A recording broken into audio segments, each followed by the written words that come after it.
সাহাবীরা ডাক দিয়া কয়, মা তুমি তো মহিলা মানুষ, তোমার জন্য তো যুদ্ধ না, তুমি এখানে কেন আসলা? মহিলা কয়, না না, আমি যুদ্ধের ময়দানে যাওয়ার জন্য আসি নাই। বলে, কেন আসলা? এই দেখো আমার কোলে একটা ছোট্ট সন্তান, তাকে যুদ্ধের ময়দানে পাঠাবো, তার নামটা লিস্টের মধ্যে লেখো। আল্লাহ পাক রব্বুল আলামিন ডাক দিয়া কয়, নবী আপনি আপনার উম্মতকে জানায় দেন তারা যেন দুনিয়ার 8 শ্রেণীর মহাব্বত থেকে আর 3টা মহাব্বতকে অধিক পরিমাণে বেশি মহাব্বত করে। 8 শ্রেণীর মহাব্বত কি? তার মধ্যে 5টা মহাব্বত হলো আত্মীয়তার সম্পর্কের দিক থেকে, আর 3টা মহাব্বত হলো সম্পদের দিক থেকে।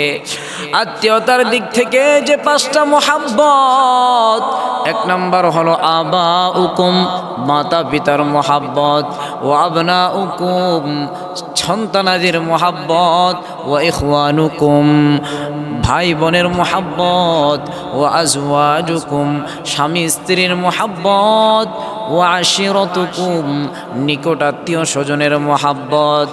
আর সম্পদের দিক থেকে 3টা মহাব্বত। 1 নাম্বার ও আমওয়ালুন ইকতারাফতুমুহা, ওই সম্পদ যা তুমি উপার্জন করেছ, ওয়া তিজারাতুন তাখশাউনা কাসাদাহা, এবং ওই ব্যবসা, যে ব্যবসার মাল লস হয়ে যাওয়ার সম্ভাবনা থাকে, ব্যবসার মাল লস হয়ে যাওয়ার প্রতি যে একটা মায়া, ভালোবাসা, মোহাব্বত, ওই মোহাব্বত থেকেও ওয়া মাসাকিনু তারদাউনাহা, দুনিয়ায় বসবাস করার জন্য যে আরামের ঘর বাড়ি অট্টালিকা বানিয়েছ, ওই ঘর বাড়ি থেকেও এই 8 শ্রেণীর মোহাব্বত থেকে আর 3টা মোহাব্বত। আহাব্বা ইলাইকুম মিনাল্লাহি, 1 নম্বরে আল্লাহর মোহাব্বত, ও রাসূলিহি, 2 নম্বরে নবীর মোহাব্বত, ও জিহাদিন ফি সাবিলি, 3 নম্বরে আল্লাহর রাস্তায় যুদ্ধ করার মোহাব্বত। আল্লাহ পাক রব্বুল আলামিন ডাক দেয়া কয়, নবী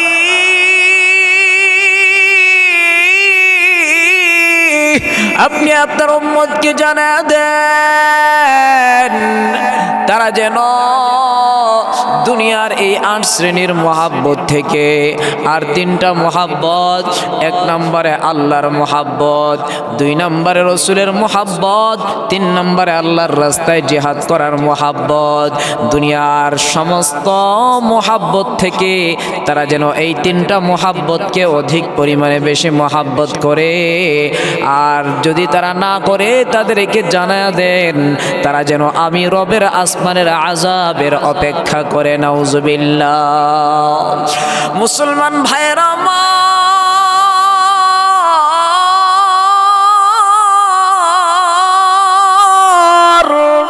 পয়গম্বর মুহাম্মদুর রাসূলুল্লাহ সাল্লাল্লাহু আলাইহি ওয়াসাল্লামকে সাহাবায়ে কেরাম কি পরিমাণ মহব্বত করেছে। হযরতে খুবাইব রাদিয়াল্লাহু তাআলা আনহু ওই মক্কার কুরাইশ কাফের বেঈমানদের হাতে আটক হয়েছে। মক্কার কাফের বেঈমানরা খুবাইবরে কয়, এই খুবাইব তুই মুহাম্মদের ধর্ম ছাড়, আর না হয় দুনিয়ার জমিন থেকে তোকে বিদায় করে দেওয়া হবে, হত্যা করে দেওয়া হবে। খুবাইব ডাক দিয়া কয়, না না, আমি মুহাম্মদের ধর্ম ছাড়তে পারবো না, মুহাম্মদের দরবার আমি ছাড়তে পারবো না। প্রয়োজনে আমি আমার বাড়ি ছাড়বো, আমি আমার ঘর ছাড়বো, আমি দুনিয়া ছাড়বো, আমি সর্বহারা হতে পারি, 1টা সেকেন্ডের জন্য মুহাম্মদের দরবার ছাড়তে পারি না। মুসলমান ভাইরা আমার, খুবাইব এই কথা বলার পর ওই বেঈমানের বাচ্চারা ডাক দিয়া কয়, আয় আয়। খুবাইবের 2টা হাত হাত বেঁধে ফেলছে, পিছন দিক থেকে খোবাইবের হাতটা বেঁধে খোবাইবের গার ধরে ধাক্কা দেয় আর খোবাইবকে সামনের দিকে নিয়ে যায়, বলে যাও যাও তোকে শুলিতে চড়াইয়া হত্যা করা হবে। খোবাইবকে একটা জায়গায় নিয়ে যাওয়া হয়, খোবাইবকে সেখানে শুলিতে চড়াইয়া হত্যা করা হবে। জীবনের শেষ বিদায় খোবাইবকে দিয়ে দেওয়া হবে। এমন সময় খোবাইব ডাক দিয়া কয়, ভাইরা আমার, তোমাদের কাছে আমার একটা শেষ চাওয়ার রাখবানি। বলে কি চাওয়া বলো? বলে তোমরা আমাকে আমার মাওলার স্মরণে 2 রাকাত নামাজ আদায় করতে দিবানি। বেঈমানের বাচ্চাগুলো কয় ঠিক আছে, যাও যাও, তোমাকে 2 রাকাত নামাজ পড়ার সুযোগ দেওয়া হলো। খোবাইব এবার আবার মাওলার স্মরণে নামাজের মধ্যে দাঁড়াইয়া যায়। নামাজের মধ্যে দাঁড়াইয়া খোবাইব মাওলা পাকের কোরআনের তেলাওয়াত শুরু করিয়া দেয়। কোরআনের এক একটা আয়াত তেলাওয়াত করে খোবাইবের প্রেম আর ভালোবাসা আমার মাওলার প্রতি আরো বেশি বেড়ে যায়। খোবাইব তেলাওয়াত করতে করতে লম্বা সময় তেলাওয়াত করার পরে হঠাৎ খোবাইবের মনে পড়ল, আরে আমি না জীবনের শেষ নামাজ আদায় করতেছি, আমি না বেঈমানের বাচ্চাদের সামনে দাঁড়াইয়া নামাজ আদায় করতেছি, আরে আমি না এমন নামাজ আদায় করতেছি যেই নামাজের সালাম ফিরাতে দেরি হবে, আমার দুনিয়া থেকে বিদায় হতে দেরি হবে না। খোবাইব বলে আমার অন্তরে যখন এই চিন্তা আসলো, সাথে সাথে আমি নামাজকে শর্ট করে ফেললাম। আর না হয় ওই বেঈমানের বাচ্চাগুলো মনে মনে চিন্তা করবে যে মুসলমানরা মনে হয় মরণকে ভয় পায়, মুসলমানরা মনে হয় মরণের ভয়ে নামাজকে লম্বা করতেছে। এই চিন্তা আসার পর সাথে সাথে আমি নামাজকে শর্ট করে ফেললাম, সালাম ফিরাই দিলাম। এবার বেঈমানের বাচ্চাগুলো আমার হাত দুটাকে 2 দিকে ঝুলাইয়া তাজা গাছের সাথে পেরেক মেরে দিছে। চতুর্দিক থেকে বেঈমানের বাচ্চারা আমার বুকের মধ্যে বর্ষার আঘাত, আমার বুকটাকে ঝাঁঝরা ঝাঁঝরা করে ফেলেছে। খোবাইবের বুক থেকে তাজা তাজা রক্তগুলো টপ টপ করে জমিনের মধ্যে পড়তেছে। খোবাইবের প্রাণটা বের হয়ে যায় অবস্থা। এমন সময় একজন বেঈমানের বাচ্চা ঈশা খোবাইবের কানে কানে কয়, খোবাইব তুমি যদি বাঁচতে চাও, নিজেকে যদি বাঁচাইতে চাও, তাহলে আমাদের একটা কথা মানতে হবে। বলে কি কথা বলো? বলে তোমার নবী মুহাম্মদকে তোমার বিনিময়ে ধরে আনবো, এখানে তোমার জায়গায় এনে মুহাম্মদকে পিটায়া পিটায়া আমরা শেষ করব, হত্যা করব। তুমি যদি বলো হ্যাঁ ঠিক আছে, যান যান মুহাম্মদকে ধরে নিয়ে আসেন, তাহলে মুহাম্মদকে ধরে আনবো, তোমাকে আমরা এই মুহূর্তে মুক্ত করে দেব, ছেড়ে দিব। খোবাইব ডাক দিয়া কই, রে ভাই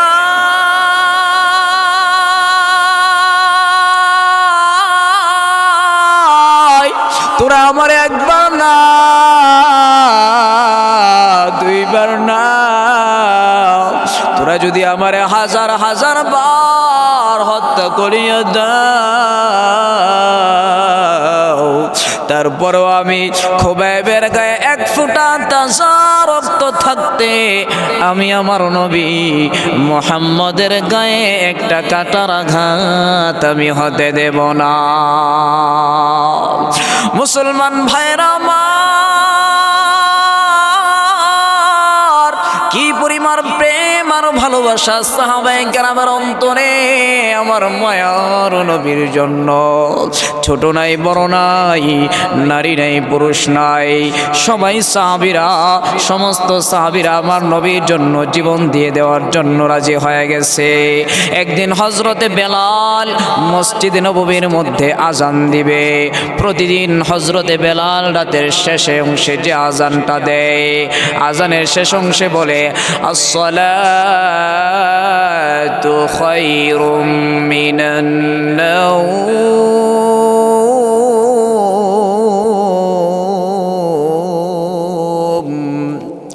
ওই দিন হযরত বেলাল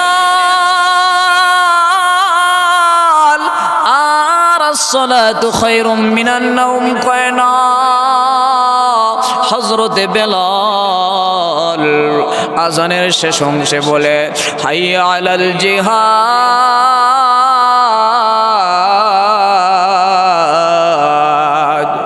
হযরত বেলালের ডাক শুনিয়া এলান শুনিয়া মদিনার সমস্ত সাহাবায়ে কেরামের ঘুম ভাঙ্গিয়া যায়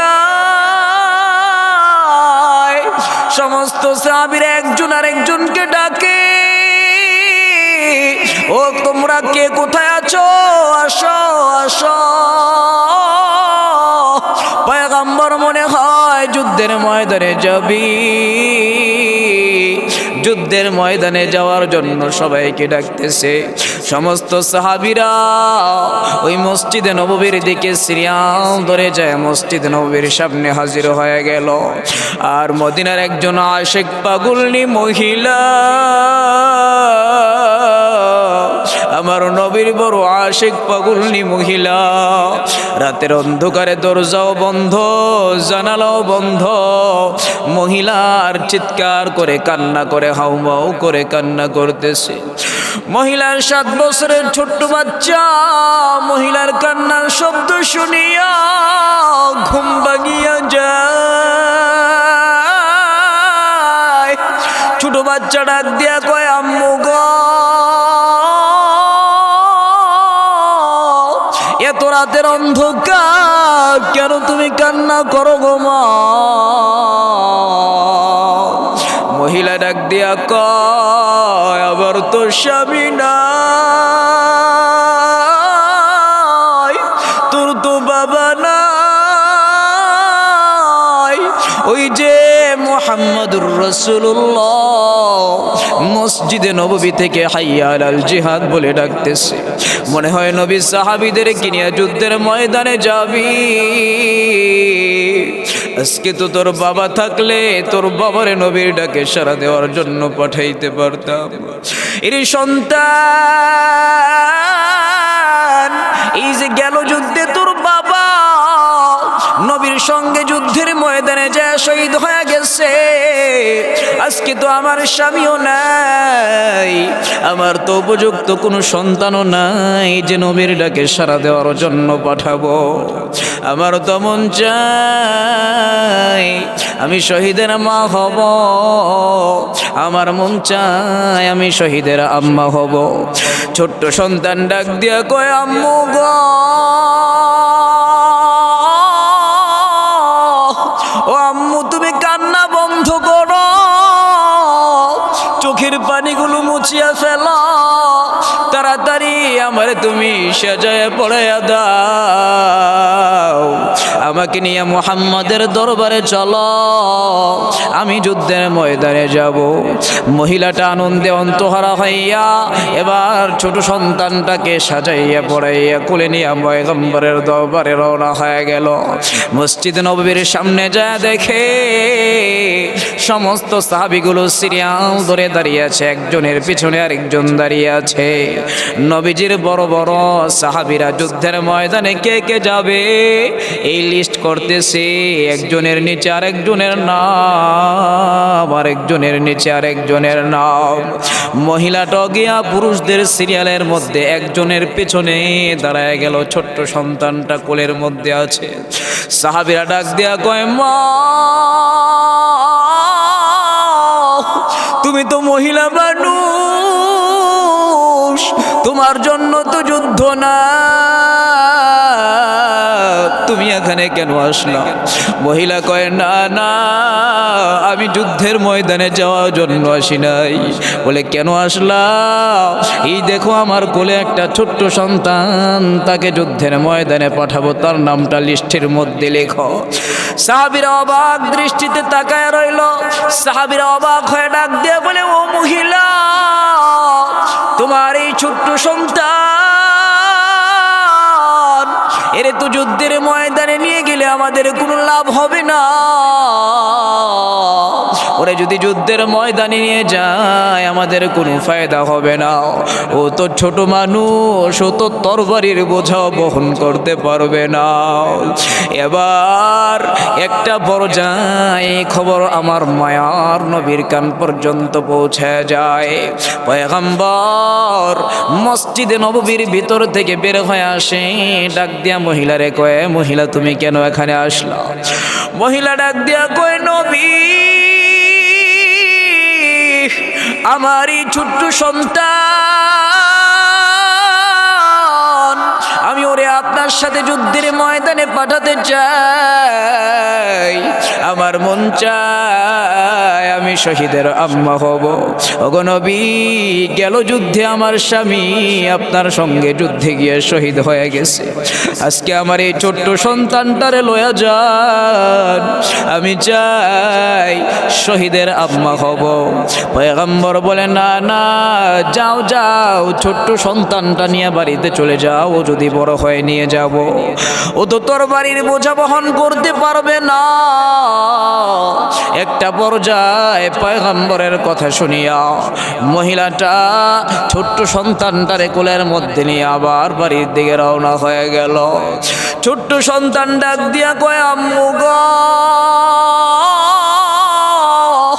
তুমি আমার বাড়ি থেকে কি বলে আনলা, আর আবার কেন বাড়িতে নিয়ে চলে যাও? ছোট্ট সন্তানটা এবার মায়ের কোলের মধ্যে বসিয়া পয়গম্বরের দিকে ঘাটটা ঘুরাইয়া ডাক দিয়া কয়, নবী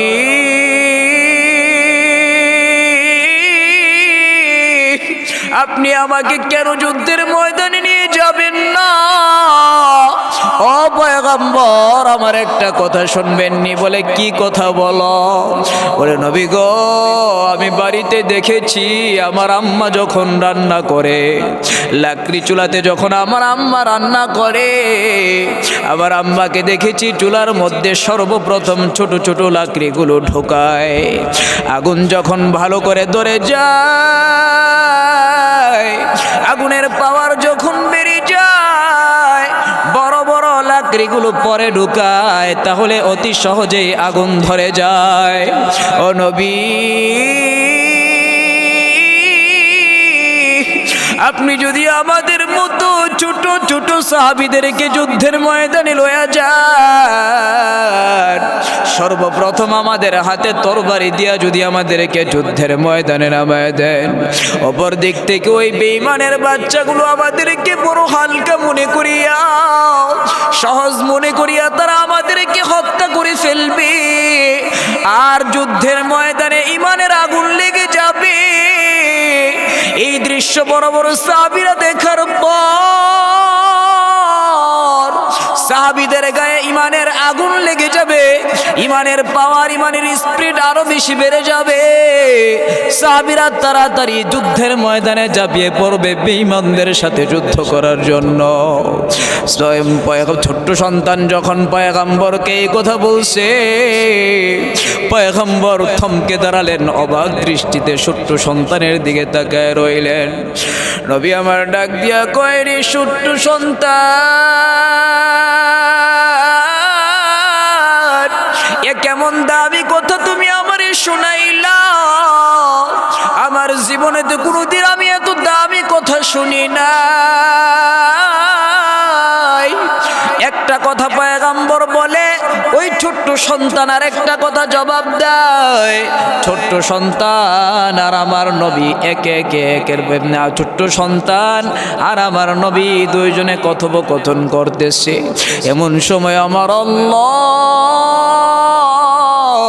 সাইয়্যিদুনা জিবরাইল আলাইহিস সালাতু ওয়াস সালামকে পাঠিয়ে দিলেন। জিবরাইল জমিনে আইসা মসজিদে নববীর ভিতরে প্রবেশ কইরা ডাক দিয়ে কয়, পয়গম্বর মসজিদে নববীতে সাত সকাল বেলা কি চলে?